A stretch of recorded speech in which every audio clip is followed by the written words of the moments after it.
შაბათის ფორმულაში გასული ხმაურიანი რეპორტაჟის შემდგომ საგამოძიებო უწყება დუმს. ძალოვანი სტრუქტურები არაფერს ამბობენ იმ სავარაუდო დანაშაულზე, რომელიც საქართველოში ხდება და სანქციებისგან თავის არიდებას უკავშირდება. ფორმულა ჟურნალისტმა ჩაწერა კრემლის იდეოლოგიის მხარდამჭერი ერთ-ერთი კომპანიის თანამშრომლები, ისინი თბილისში იყვნენ შეკრებილი. მათი პასუხებით კი გაირკვა, რომ თბილისი, სომხეთისა და ყაზახეთის გავლით რუსეთი ევროპულ სანქციებს გვერდს წარმატებით უვლის. რომელ კომპანიაზეა კონკრეტულად საუბარი, როგორ შემოდის მოსკოვიდან ნაღდიფული დეკლარაციების გვერდისავლით და რატომ დუმს ოცნების მთავრობა. ამ კითხვებზე პასუხი თამარ დემეტრაშვილმა იცის, ის ახლა ფორმულას ეთერს უერთდება. თამარ, გისმენთ. ესაა კომპანია ბოსკო, რომელიც რუსეთში ლუქს კლასის ბრენდებით ვაჭრობს. ცოტა ხნის წინ ამ კომპანიის თანამშრომლებმა საქართველო მოიარეს, რესტორან წისქვილში ბანკეტიც გამართეს და კარგადაც მოილხინეს. არც დაუმალავთ, რომ ერთ-ერთი ქვეყანა, რომელიც სანქცირებული ნივთების რუსეთში შეტანაში მათ ეხმარება, სწორედ არის საქართველო. ღიად ხსნიან სქემასაც, როგორც ირკვევა, ბრენდული ნივთები ქვეყანაში საწყობდება და შემდეგ გადის რუსეთში.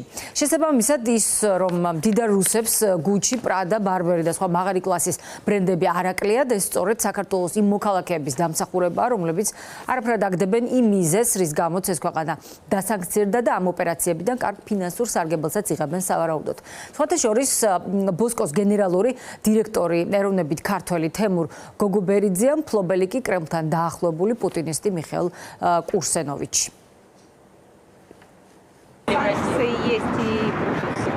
სანქციები ნამდვილად ხელს გვიშლის, მაგრამ სხვა ქვეყნების დახმარებით ვიპოვეთ გამოსავალი. რამდენიმე ქვეყანა ძალიან გვეხმარება, მაგალითად საქართველო, სომხეთი, ყაზახეთი.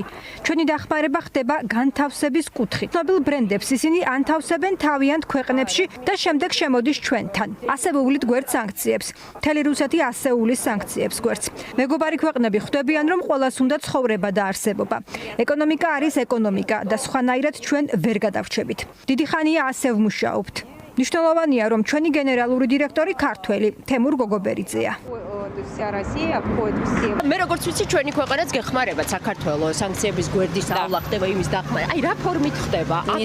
ბრენდები აქ შემოდის, როგორც ვიცი და აქედან это не могу сказать. Რას გულისხმობთ დახმარებაში? Тогда помогает. Вы сказали, что да, помогает Грузия. Ну как? Как-то да, но я კი, გვეხმარება, მაგრამ დეტალებს არ ვიცნობ. მე იმედს ვიტოვებ, რომ რუსები და ქართველები ისევე იმეგობრებენ, რადგან იქ ბევრი ქართველი ცხოვრობს და მათ აუცილებლად უნდა იმეგობრონ.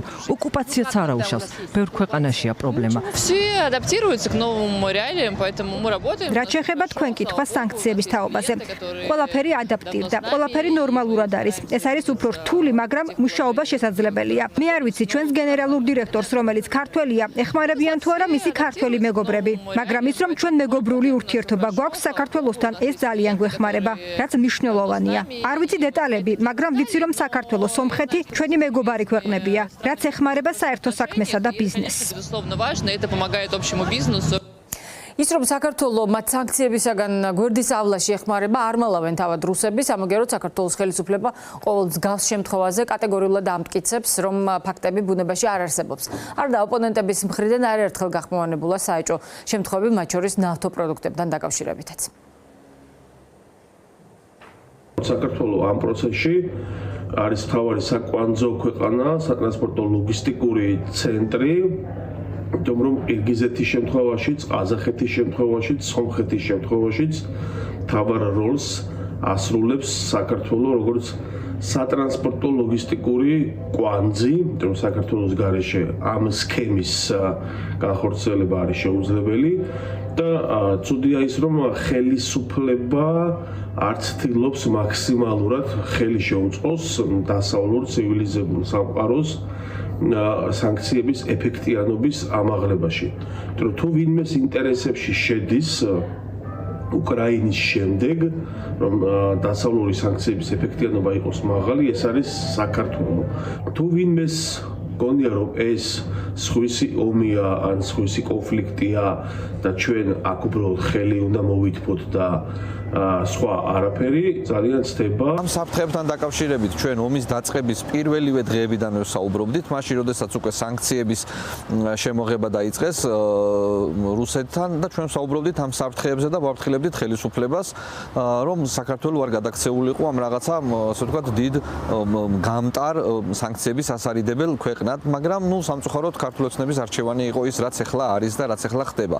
სამწუხარო არის ის, რომ ეს აღნიშნული ფაქტები ცივილიზებული სამყაროს მიერ არ დარჩება რეაგირების გარეშე და ამას თავისი შედეგი ექნება და ოღონდ ეს შედეგი აისახება შემდეგ ქვეყანაზე. მაყურებელს შევახსენებ, რომ სანქციების სავარაუდო გვერდისავლის ერთ-ერთი ყველაზე თვალსაჩინო მაგალითი საქართველოსთან საწვავის ექსპორტი შეიძლება ჩაითვალოს ქვეყანას, რომელსაც არც ნავთობი გააჩნია და არც გადამამუშავებელი ქარხანა, რომელიც სრულყოფილად ამოქმედებული, უპრეცედენტო რაოდენობის საწვავი გააქვს ექსპორტზე. ბოლო 5 თვეზე მეტი $100 მილიონი საწვავი გავიდა ქვეყნიდან. საჭო გარემოების გამო კი ლამის ყუგლების ნავსადგური დაასანქცირეს. სიიდან კი მხოლოდ მას შემდეგ გამოიღეს, რაც საქართველოს ხელისუფლებამ პირობა დადო, რომ მსგავსი რამ აღარ განმეორდებოდა.